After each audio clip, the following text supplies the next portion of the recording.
Welcome to the Fiscal Physical Podcast. Join us each week as we sit down with the founder of Alchemy Wealth Management and author of Your Fiscal Physical, Ryan Nelson. Tune in to gain valuable insights and practical tips as we simplify complex financial concepts into digestible lessons.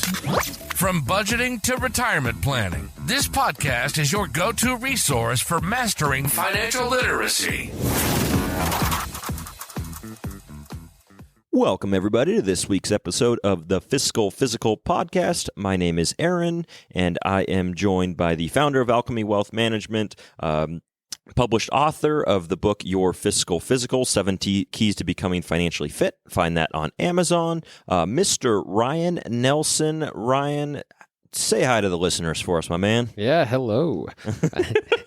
How are you doing today? I'm doing good, man. I'm doing really well, and we're going to jump right into this next topic here. If you guys listened to last week's episode, we broke down HSAs, health savings accounts, and that feeds us nicely into this week's topic of FSAs, flexible spending accounts. And I'm curious to dive into this one to see how they are different, how they're similar, and what benefits you can get from these ones specifically. So I'll let you start us off here, Ryan. Let's do it. So yeah, thanks again, Sander, for the question last week in regards to HSAs. We didn't think, we figured it wouldn't be a complete comparison unless we also gave you some information on FSAs as well. So flexible savings accounts are tax-advantaged accounts that let you use pre-tax dollars to pay for eligible medical expenses. Gosh, that definition I was like, pretty similar to last week's, right? I feel like I've heard that before. Yeah. Yes. So let's break this down, and we'll do a little bit of comparison as well. But again, that's tax-advantaged accounts that let you use pre-tax dollars to pay for eligible medical expenses. So let's break this down. So tax-advantaged. So you can make pre-tax payroll contributions. So again, the money you put into your FSA is not taxed. Then you can take the money out tax-free for qualified medical expenses as well. Okay. Maybe you remember me saying on the HSA that it was triple tax advantaged. Mm-hmm. Yep. Well, you might be hearing this and saying, well, you're not paying your taxes going in, you're not paying the taxes going out. What's the catch here? Yeah. Well, the HSAs, if you remember, you could invest it, and all the growth was tax-free effectively as well, right? As the money sat in there, all those gains were tax-free as well. So this is a little bit different. You can't invest these funds. These funds are not an investment account. It's just funds that sit there, and you get a tax deduction for them going in. They sit there, and then you get to actually just spend it on qualified medical expenses. So those qualified so you don't get that triple tax. Right. Yeah. You get 2 out of the 3, but that third one's a big one, though. Specifically. For, absolutely. Yeah. So again, similar to the HSA, you're using it for qualified medical expenses. So we touched on some of those last week. So things like contacts, eye appointments, prescription eyewear, prescription drugs, dental appointments, dental cleanings, orthodontia, right? Acne medicine, things like crutches, braces, wheelchairs, right? So it covers a lot of things, hearing aids. So there's a lot of things included in those qualified medical expenses. What's interesting about this count, though, is it is what we call use it or lose it. Right. So you put money into your FSA account. You can't invest it. It sits in this account, and you have to spend it within that, that year effectively. Sure. So you put money into your FSA. It's not growing. It's not doing anything. It's just a pool of money. You got tax deductions on. Then you can go, spend it on any qualified medical expense. So pretty cool benefit still if you think about it. So for every $1,000 you put in an FSA, if you were in a 20% tax bracket, you avoided paying, if you wouldn't have used your FSA, for every $1,000 you earn, only $800 would come to you. Right. So you could only go use, if you were going to go then pay for contacts, you only have $800 to use for contacts. If you would have instead put that $1,000 into your FSA, all $1,000 goes into the FSA, then you could go buy $1,000 of contacts instead of just $800 of contacts. Right. So definitely still a sweet little benefit there. And the nice thing about these is you don't have to have a high deductible healthcare plan to use an FSA. Okay. So we talked a little bit last week about how HSAs are only eligible for high deductible healthcare plans. These are not. So that's a nice little perk, I suppose, or just differentiator. But so when we look at let's circle back to the use it or lose it. So right. Yep. Again, you put your money in, Effectively, you have to use it that year. The easiest thing to think about is every dollar you put in, plan on using that year.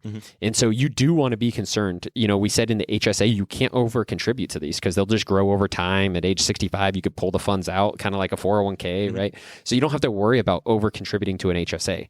You do need to worry about over contributing to a FSA.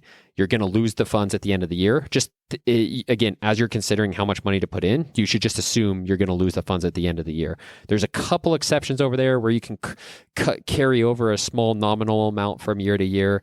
And there is typically like a 2.5 month grace period. So when the year ends, you might still have another couple of months to use those funds. But again, as you're planning and trying to decide how much money to put in your FSA, you want to be a little bit strategic about it and think ahead and say, okay, what do I think my medical expenses this year are actually going to be? And that's how much money you'd want to put in your FSA. Compared to the HSA, you could just try to theoretically max it out and say, well, if I don't use it all, no worries. It'll continue to invest and grow over time, and I can use it in a future year, whether that's 1 year from now, 5 years, 20 years. That it definitely is a big difference there. Now, this might be a silly question, but are you able to do an FSA and an HSA at the same time? Most typically not. I have heard of these like edge cases where somehow it's possible, but no, largely for 99% of the people listening to this, you're not going to be able to contribute in an FSA and an HSA because they're going to be offered for different health plans. So the high deductible healthcare plan, you could use the HSA. The other accounts, you could use, effectively the FSA, assuming it's sponsored through your employer. So probably like most of these questions, right, there's a little bit of nuance to that, but largely I think the simplified answer is just no, you wouldn't be able to combine an HSA and an FSA. Gotcha. No, that makes sense for sure. As far as I've learned a lot in the financial world about like there's these benefits, but it's hard to kind of double stack these benefits, if you will, that they're kind of designed to where obviously there's nuances and little things you can get around. There's obviously exception to the rule, but for the most part, you kind of get one of these options, if you will. Yep. Not a lot of like loopholes and stuff. Yeah. Or like you said, ways to stack benefits on benefits. Yep, definitely. And with the FSA specifically, what are the contribution limits or maximums that you can do for these? Yep. So in year 2024, you'd be able to do $3,200 into the plan.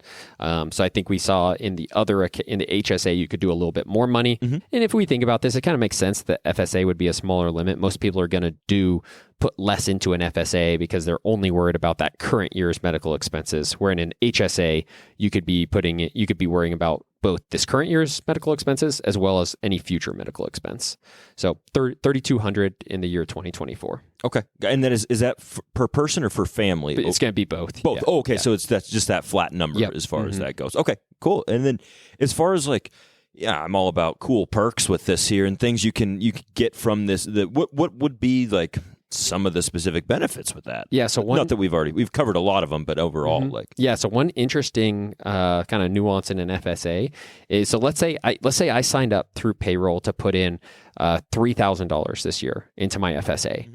So they're just going to make, let's say for keep things simple, I'm paid, once a week, every week. So they're going to take a little bit out every single week to add up to $3,000 by the end of the year. So over the course of the year, I will have put in $3,000. One of the cool things is I basically have access to all $3,000 on like January 1st. So your medical, if you think about how that would be set up, it wouldn't be very useful if you had to spend every dollar you put in, but you couldn't access it until the dollars went in. And you're like, well, my last payroll contribution isn't until the last week of the year. Now I have to go spend it like in the last day of the year. Or how's that work, right? Right. So if you kind of think about the logic behind it, it makes sense. So they're going to spread out how you contribute to it over the year, but you really have the whole year to spend it. So in theory, you have sort of access to all $3,000 starting from the beginning. So you don't have to worry about your medical expenses being evenly distributed. So if you have, maybe you have big expenses in January, February, March, and very small expenses for the rest of the year, no big deal. So it's kind of a cool perk. You get access to the whole, in this example, $3,000 right at the beginning of the year, even though you technically haven't contributed all that money yourself yet. Right. That is Very interesting to see the different, and it's all about that. Once again, personal finance is just that personal. Yep. Figuring out what the best plan for you is. I know that for myself, through my employer, I was able to take advantage of this year of doing a FSA. It's like a daycare account, I think is what it's called. So like I can contribute, I think it's $5,000 into that to pay for my son's daycare, pretty much, and that's just one of the numerous options that kind of available for FSAs, right? Yep. What would be, I guess, some of the other ones that we'd want to talk about here? Yeah, so what you're referring to is a dependent care FSA. That's what it's called. Yep, exactly. And there's a few different ones. So there's healthcare FSAs, which is what we've been sort of chatting about. There's limited purpose FSAs and dependent care FSAs. They all have sort of different purposes or uses. So like you said, you have a son, so you are contributing this? Yes. Like? Yeah. So you're putting money into the dependent care FSA. So if you're going to have dependent care, instead of just paying for it all with after-tax money, you've been able to contribute to this special type of FSA. You're not being taxed that money, and then you're able to pay the dependent care provider. So you can use that both for children, but also adults. So if you had like a parent staying with you who is incapable of taking care of themselves and they were staying in your home, you may also need dependent care for them as well, similar to that of a child, right? And this dependent care FSA would be sort of a tool for that use case as well. So anybody that you can claim as a dependent who, there's more nuance to this, but anybody you can claim as a dependent who effectively needs that care, they're incapable of self-care. You're using that example. It's a perfect use case. And I'm glad to hear you're taking advantage of it, and you can use it for daycare, babysitting, preschool, elderly care, lots of different use cases. And it is one of those things to we always want to caution people that this isn't just, free money to spend however you want, like with it, because I know that through when I've been paying my daycare, like it's a very specific process. You have to log it. It has to be, it's done officially. You're not just being able to, cool, I got this, tax-free money, if you will, and you just like go out and spend it on a car or something like that too. You definitely make sure you do it right. You definitely want to be careful with the stuff, right? Consult your CPA, make sure you're kind of logging it right and using it for qualified expenses. And so the healthcare FSA, that's kind of the general one we talked about on the front of the show. That's all those different qualifying healthcare expenses. The dependent care FSA is what we just talked about. You could use it for that daycare, the elderly care, right? Before or after school programs, stuff like that. And then there's that limited purpose FSA that I talked about.